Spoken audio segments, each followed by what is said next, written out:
Still a wee bit of coffee in her yet. I'm slowed down in the coffee, I'm talking too much.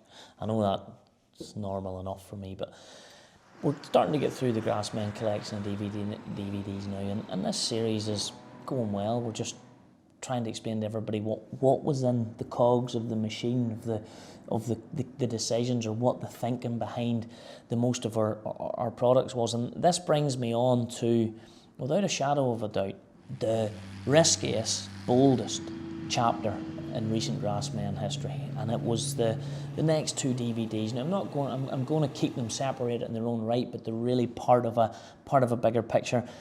I, in my own personal life, had went through a tough time. It started back in Two Legends and a Donkey, and I'm not afraid to talk about it, and I'm not wanting to bring us back to a doom and gloom situation, but we had come out the other corner, and it was very simple, it was very basic, and you know, I had been told at the time of Two Legends and a Donkey that I wasn't going to be able to be a father. And as someone trying to bring that information on board and going through the likes of, at that time, the thought of this is never going to happen for me, it was hard to keep motivated. And that's why people, I didn't say it at the time, but I'm happy to say it now, that's why I don't enjoy Two Legends and a Donkey. Because I was angry with the world, I was quite aggressive with the world, I was having issues with the world. And at that time, I was just struggling, and I hate looking back and seeing myself like that. The world doesn't see it, but I see it. But things changed. Fortune came, I didn't give up, and yes, it was difficult. Yes, I had to go to America, but my wife and I went to America. We sought specialist help and advice, and we did a little bit of treatment in America. And you know, as we make this video, my son is 4.5 actually, thereabouts. We came through that adversity, and one of the things I did, and this is what changed the shape of Grassmen for the better, and probably forever, as long as Grassmen runs. I made a promise. Now, I made a promise to God. I says, big man, if you sort this wee problem the wife and I were having, i.e. trying to have children, if you sort this wee problem out, we will work hard for you, I will work hard for you. And that's one promise I can categorically put my hand over my heart and say I have not broken. And that's what changed the shape of Grassmen. The next DVD, or the next product, came with a completely revitalised, changed donkey. A donkey with a bit of oomph back in his life, a bit of drive, a bit of desire. And it's called Twist of Fiat. Right, boys, come on, let's go.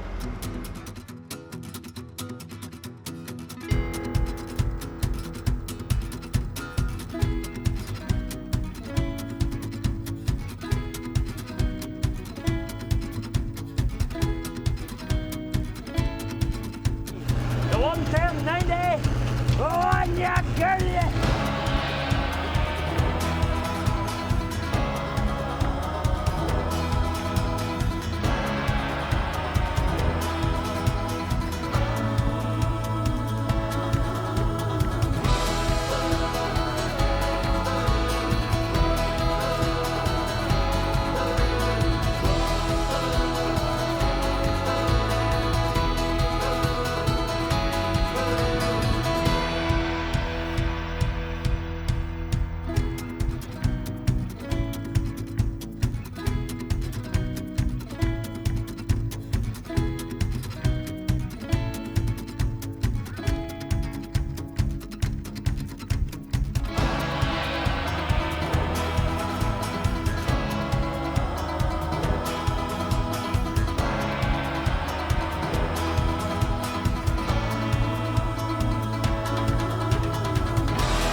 I blocked her. Whoops.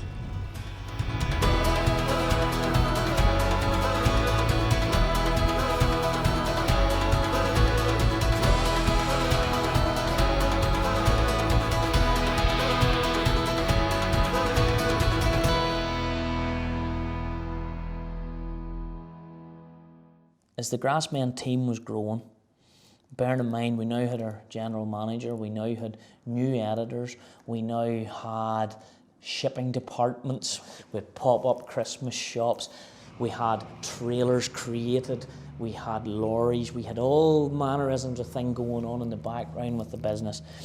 I turned around and I said, we are going to give back to charity. So the Fiat was bought. I remember the day I bought the Fiat. I remember telling the guy what I was buying the Fiat tractor for. And we decided we were going to raffle it for charity. And we were going to pick Make-A-Wish. And the way I looked at that was, my wife and I fought so hard to have a child. And we were surrounded by people who were fighting so hard to keep their child. So we decided wholeheartedly to support the Make-A-Wish Foundation.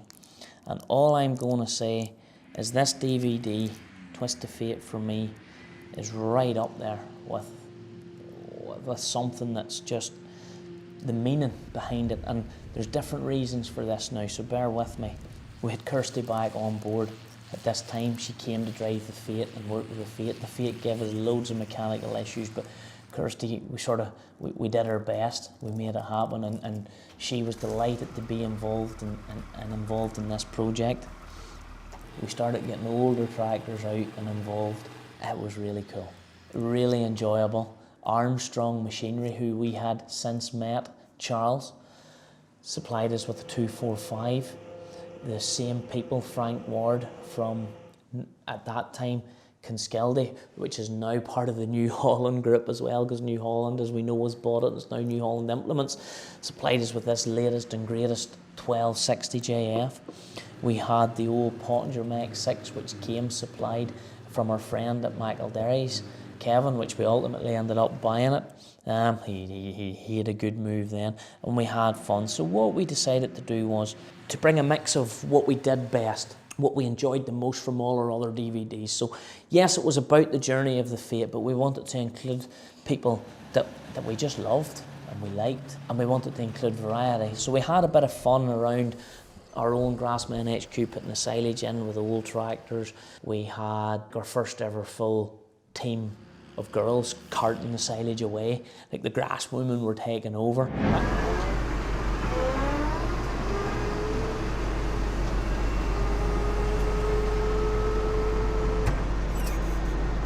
You alright?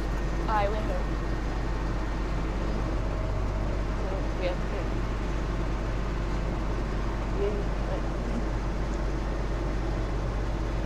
Nowhere to go, and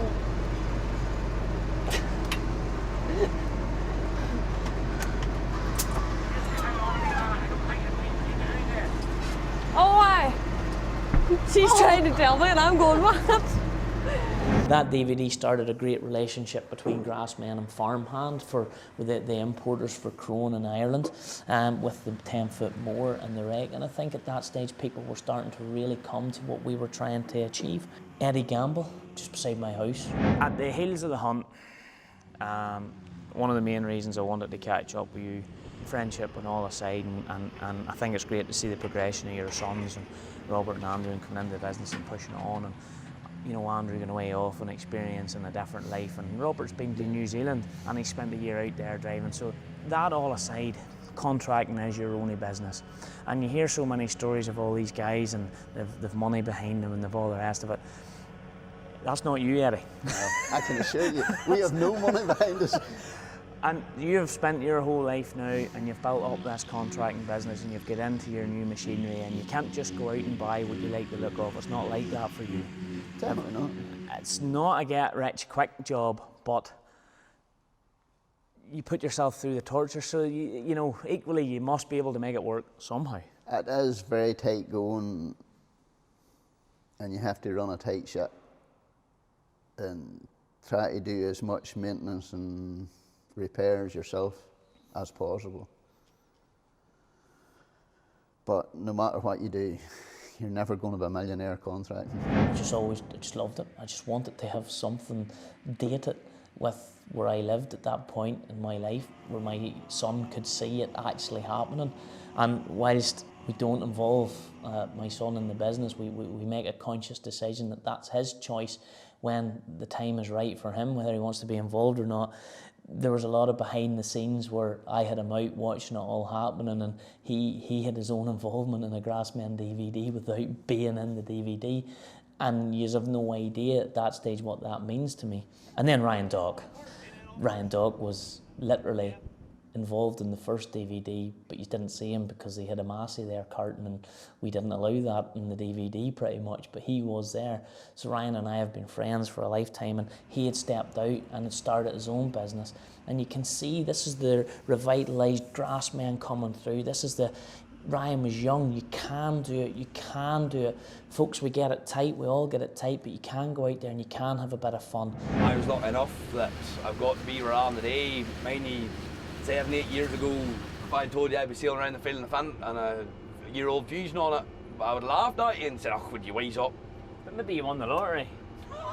I can assure you I wouldn't be here today. I'd be lying somewhere that's a lot sunnier than Northern Ireland a lot longer. This guy Ryan Dock and I met when we worked together at Eddie Gamble's. Now he had stepped aside, still very friendly with Eddie Gamble, no competition. So Ryan Dock had stepped aside but started his own business and had grown and grown and grown to like a 724 fin and a fusion baler at that time. What a rig. Last but by no means least, one of the most influential men, characters, I don't know how to word him, I nickname him the Godfather. Let's talk tackle. What are we in? These are New Holland 8090 6 straw walker combines. Okay. Contracts with 25-foot headers on them. Where's the rotary combine? I thought you were looking to go boom. We had actually rotary combines for many years. When we put the beef unit in a couple of years ago, in 2013 actually, we wanted to change one of the combines back to straw walker because we actually bed all the cattle on straw, and with the rotaries it mutilates the straw and it gives you a very chopped up straw, and it's not a nice thing for bedding with. When we were going to change one of the Class Lexians to a straw walker combine, our friend Charles Hutchison in Armstrong Machinery said, will we look at changing both combines? And when we Funny him saying that, isn't it? Absolutely. He Charles, you naughty boy. I met Michael Hoey properly. I had met him before. Most people have met Michael Hoey throughout because he's at every show and he will always introduce himself and speak to you. But I properly met him at a show. I met him at a time when I was feeling extremely low. It was a difficult day. At one point I wanted the earth to open up and swallow me up. And as that's where I say the Godfather maybe doesn't realise it, but he put his big hand out and he put his hand on my shoulder and, hello Gareth, how are you? And here he was. And I started telling him about what I was trying to do with my Fiat, but it wasn't easy. We were trying to get it built up and get it turbocharged, get it ready. And all of a sudden, Michael Hoey was in Grassman's life. We asked Michael, could we go down and video a little bit of his business? And he said yes, and we did.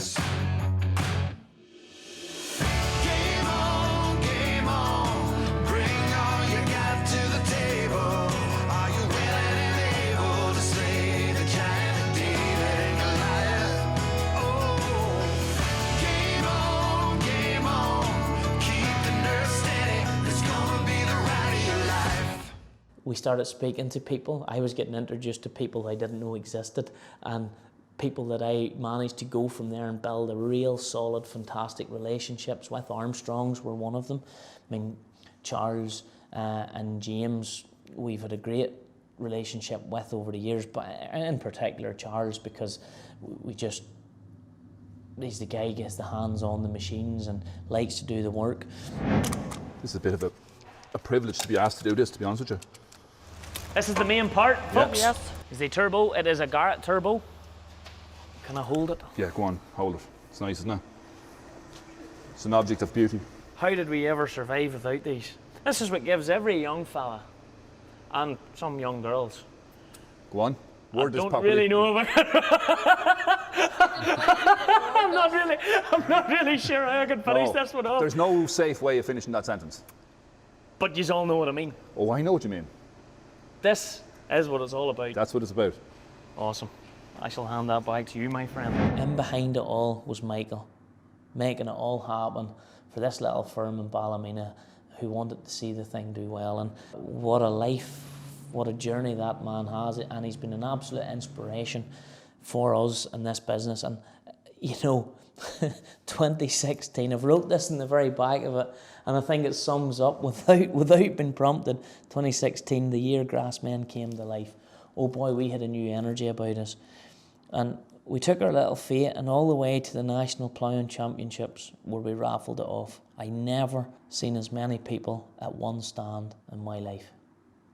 It was just phenomenal. We went into it unsure. I was worried at one point, would we even sell enough of tickets to cover the cost of the tractor? Now, I don't want that to sound wrong, because we give up the tractor. We give the tractor as a gift to this, but mentally, imagine it had sold for less than you had paid for the tractor. You know what I mean?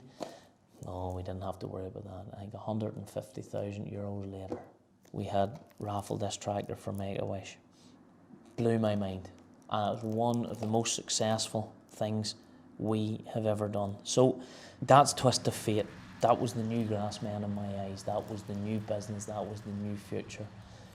I'm extremely proud of this DVD, and I don't know if all our employees will watch this or not, but what my employees did in order for us to see this DVD through and the Fate project through was above and beyond the call of duty. There were sleepless nights. I can assure you there were sleepless nights, but we did it and we got there. And as Ryan Doherty has said in this one, if you want the thing bad enough, you'll get it. And all I wanted to do with this was to do good, to start and fulfill a promise that I had made. And I think that's old school morals. Your word is your bond.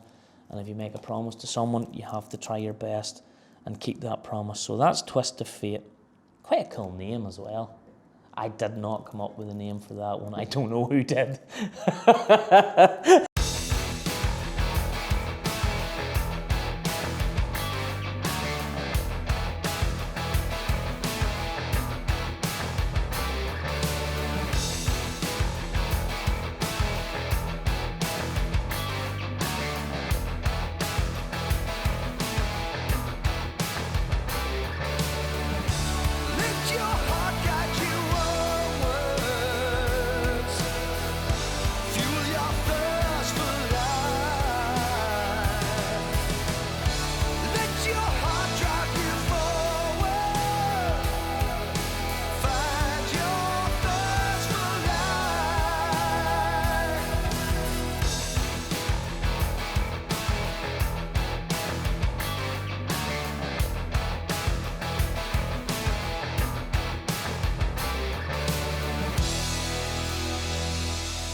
How do we beat that?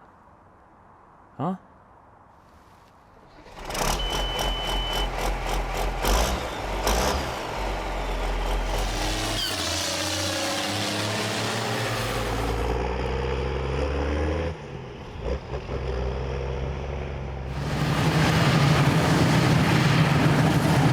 They have got me onto an AFR for the first time ever. Not just there yet. Bit of learning to do. But like that's the front washer there of that Matlern.